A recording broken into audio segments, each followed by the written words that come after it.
Girl groups are one of the most powerful forms of communal bonds amongst human beings in modern times. While many of our girl group depictions have been relegated to forms of entertainment, from Real Housewives to R&B groups, the experience of being a part of a girl group of any kind, whether that be a friend group or a sports team, provide us with the opportunity to grow and expand as a person. However, false relationships among feminines, particularly women, can be some of the most deeply traumatic experiences in a person's life. I think it's interesting that she didn't think Wendy. They're so close. Is that why you, is that? And seeing that coupled with this, Yes. it all adds up. Okay. That's not my friend. This experience of betrayal is not only canon, but is also deeply connected to the ways in which feminine energy has been manipulated and controlled by the masculine.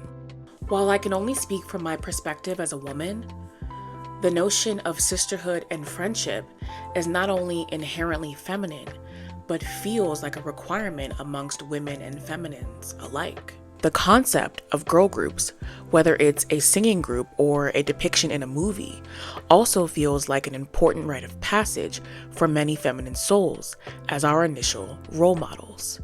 We often wonder, how can a group of unique feminines come together to dominate a space? Or in which feminine do I resonate the most? These internal desires are often felt by many women, but seldom discussed. However, we continue to be drawn to the effervescence of iconic girl pairings and groups. Kathy would not ever act like this. Kathy would have my back like a real sister. In this video, we are going to be looking at light aspects and shadow aspects of girl groups and how elements of toxic masculinity and patriarchy have tainted one of the most powerful forces we know today. This is Channeling Chinez.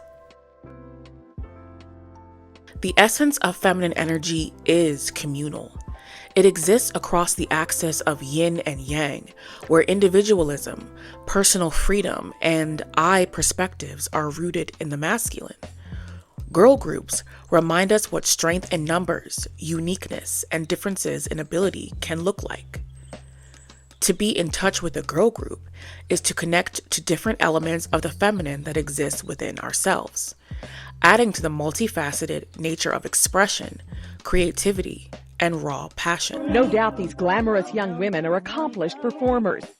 We caught up with the girls during a rare stop on their tour, Houston. It's home to Latavia, Beyonce, Kelly, and LaToya, all friends since elementary school, and now the stars. Within each of us are little pieces of every personality archetype, as they each connect to the chakra centers that comprise our energetic nature. Our sense of security, sensual creativity, a need to express firmly our personalities or show the depth of our love, wisdom, and faith are all parts of our energetic expression. The greatest elements of any girl group are the ways in which they naturally represent each energy center and archetype. Most feminine energies more easily adapt to balancing both the inner masculine and the inner feminine, and as a result, naturally take on energetic elements that co-creatively balance a group. I'm T-Buzz. I'm the one that talks like really high and sing low. Yo. After we met Pebbles, the third member didn't work out, and that's when we met Chili. She was a dancer for Damian Dame at the time. Hello? Yeah. Chili. She's a character. She is so lovable. T-Buzz, Left Eye, and Chili. Tion contributed a lot to the music. Tion's voice is so unique. You didn't sound like anybody, and it was because of Tion. Chili was the person who did a lot of the dancing and the choreography. I think my biggest contribution to the first album was the baggy clothes with the colors and the condoms and the band-aids and the little neat stuff I used to do with my glasses and my hat, you know. Oftentimes, members naturally assume the role of the foundation, the creative, the spokesperson, or the innovator of any given group, highlighting the hidden superpower of girl groups that many of us are instinctively drawn to. We had a dream and we just kept believing in ourselves and kept asking God to help us see it through, and it happened. Girl groups are the perfect blend of individual triumph and collective cooperation. And in the harmony of their movement as a unit, we see the ways in which we could further elevate and expand ourselves. We as soul beings gravitate towards that sense of wholeness within a group and look to the pairings of women as a sense of an extended family wherein community can be found. The girls' parents all play a role. Latavia's mother, Cheryl, is their chaperone. Beyonce's father is their manager. We knew that they were supportive, but they were like, we're doing this because my baby wants to do this, so I'm going to stand behind her no matter what. And now they're actually seeing it happen, and they're so happy and surprised. What is natural, however, is the dichotomy of individualism and community. While there is a great need for the building of stronger, more higher vibrationally aligned spaces, there will always be the pull to individual pursuits. Why do a solo album when you are part of one of the world's most successful female groups? Because I'm still a part of the world's successful female group, and I've been in the group, all of us, since I was 9 years old. That's 11 years. And we all have something to say individually. We all have a beautiful talent individually. We support each other. We love each other. And we put out 5 albums in 4 years. So we need a break from Destiny's Child. So why not? These guys do it all the time. This is a great thing. Individual pursuits are just as important to our journey as our contributions to the collective. However, when individual expectations or desires conflict with the betterment or even the existence of the group, relationships among feminines are often tested. I will have to say this, that you are women of your word, because when you were on here several years ago and saying you were going to, I said, that is not going to happen. Hopefully we can set an example for other groups, especially female groups, that it's beautiful to support each other and to be secure and to be happy for each other. And it's great when you can have that individual success, but still be woman enough and love each other enough to come back and do projects together. When we talk about feminine and masculine energy, we are referring to the ways in which we dominantly resonate.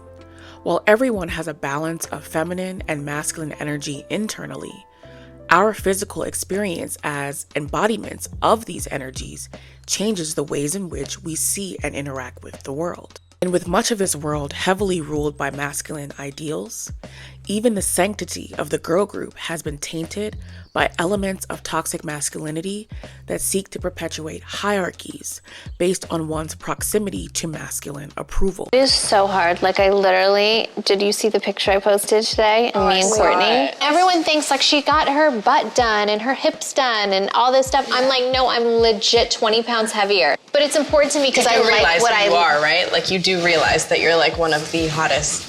Like, but you know that. No, I'm serious, but you know that. No, I'm so insecure.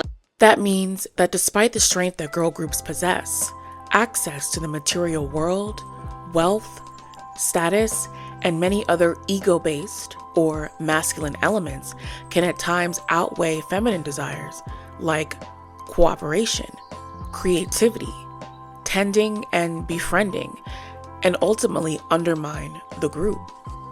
On a personal level, many feminines first find themselves in the safety of a group of friends, with many of those friends being highly feminine. These are the first instances where we get to try on different elements of our personalities alongside confidants going through similar things.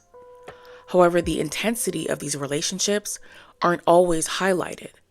The pressure to be respected and liked within a group of friends, to have favor amongst those who hold power, or even just the comfort of knowing you're supported by your immediate circle, become paramount in our journey of self-discovery. Wearing sweatpants. It's Monday. So? So that's against the rules, and you can't sit with us. Whatever. Those rules aren't real. They were real that day I wore a vest. Because that vest was disgusting. Which is another reason why the uniqueness of girl groups is empowering. To bear witness to different personalities, strengths, weaknesses, and styles working in unison, encourages the individual as an important piece of the whole. As with all things human, the ego perception of our experiences and the desire for control over our destiny has allowed toxic masculine elements to seep into the circle of femininity, creating layers of inequalities that cause even the best feminine examples to break ranks with the collective in favor of individual survival. What's better than showing up than being the star? Not showing up. So I didn't show up. And I was the star. In any group, there will always be leaders and assistants. This is the natural order of things. That's not to minimize any single contribution, but in recognition and acceptance of the reality that we are all at different skill levels at different times. And for this reason, any highly skilled individual often gravitates toward or is given more responsibility. Beyonce, I understand you are the leader, right, of the group. I sing lead. Okay, I'm sorry. Yes. Oh. So, do you all have like arguments, like sisters, at times when you have, We have arguments, but not about singing lead or. Oh none of them arguments. However, the toxic shroud of masculinity in the modern day has replaced skill and ability with material requirements or advantages. In other words, even the most talented, brilliant, and revolutionary feminine minds can be stifled in favor of those with more material wealth and status. And the winner is TLC, 10 million albums worldwide. shout out real fast. Charter Pittsburgh, the Atlanta Police Department. We were still having a lot of fun. But on the inside, I was thinking, is there anything else to this than making videos and winning awards? Am I going to be able to pursue other dreams that I have because of this? Feminines that obey this element of control by the masculine are those that subscribe to the masculine viewpoint at most and benefit from it at the very least. That can look like prioritizing other demographics over those deemed as having less value, or pedestaling masculine ideals when it comes to physical attributes. And because our energy polarities do not exist within a vacuum, even folks who identify as a woman may internally feel more masculine, thus perpetuating the masculine viewpoint amongst communities of women or our physically embodied feminines. Toxic masculinity and the idea of social hierarchies has served to undermine the power of the girl group. This can take on many forms, with some appearing like groups of supposed feminine-led initiatives, wherein the goals and the ideals of one feminine who favor the masculine is viewed as more valuable than other feminines who may choose a more intuitive, feminine-led lifestyle. Being annoying. Why? Because Kim wants it around her schedule? Do you know what we're fighting about? There are people per day that Maybe if you had a business that you were passionate about, then you would know what it takes to run a business, but you don't. So don't even act like you know what I'm talking about. Or in the ways certain feminines position themselves above members of their collective, or even marginalize other feminines while holding more space for the masculine. Now, as far as the aforementioned woman, I think she's a pick-me. I don't think she's going to break up with him over this, because if she was going to break up with him, she would have broken up with him about the Harry Butker comments, okay? I tell y'all the same thing I said in my other video. The type of feminism that Taylor Swift champions is feminism for me and not for thee. She doesn't like when other women succeed because of feminism. She surrounds herself with men. She surrounds herself with male producers, male friends, male counterparts, etc. When she features women on her songs, the features are small, hardly noticeable. When she features men on her songs, it's like an all-out collaboration. She features a lot more men on her songs than she does women. She's only recently started featuring women in her songs. She's the type of feminist that likes to benefit from, liberal boss girl feminism while actively squeezing other women out. It can also look as mild as the ever so common disingenuous relationship between feminines. A sort of keep your enemies closer dynamic, where feminines view themselves as competition for masculine favor and align themselves within the group based on how much they feel they can extract from these relationships to benefit themselves. This is where many feminines experience feeling used by, overlooked, or undervalued by individuals within a girl group. You want to do something fun? You want to go to Taco Bell? I can't go to Taco Bell. I'm on an all-carb diet. God, Karen, you are so stupid. You're not stupid, Karen. No, I am actually. For example, if certain members of a girl group are more desired or sought after by the masculine, the energy of importance amongst the group members may shift to prioritize those particular individuals over the ones that are less desired by masculine energy types. Regina was dangling Aaron in front of me on purpose. I knew how this would be settled in the animal world. Or even the outright ostracizing of group members, leading to a total dismantling of the group as a whole. The nature of the masculine to quantify and materialize has in many ways degraded the sacred space of feminine groups, if not by way of training the perspectives of particular group members, then most certainly by cheapening the beauty of difference among feminines, weaponizing what was once a cohort of self-acceptance and co-happiness into patterns of jealousy, bitterness, and self-importance. Writing this script made me think a lot about Beyoncé's Formation, because it is the embodiment of how powerful the collective cooperation and movement of the feminine can really be. As a millennial, I was deeply influenced by so many different girl groups, from Spice Girls to Destiny's Child, movies like Bring It On, and even being a cheerleader for many years myself. The power of the feminine is not lost on anyone, particularly the masculine. By creating imbalances in the way that we see ourselves and our ego attachments, our toxic masculine environment has done a lot to minimize the power of each individual feminine by eroding them from the inside out. But the beauty of the feminine is that it is self-sustaining. Where there is one feminine elevating and tapping into her power, there is another being triggered by that same vibration. True sisterhood is an unbreakable bond that, if treated with the right amount of respect and freedom, can create some of the most beautiful friendships and ultimately change the world. And we are ready to start forming alliances with other women of all races, and we come together as a unit and start jumping men, like anyone that we see, we just 100 feet, 100 feet on their head and on their body and stuff. That is something that I stand behind.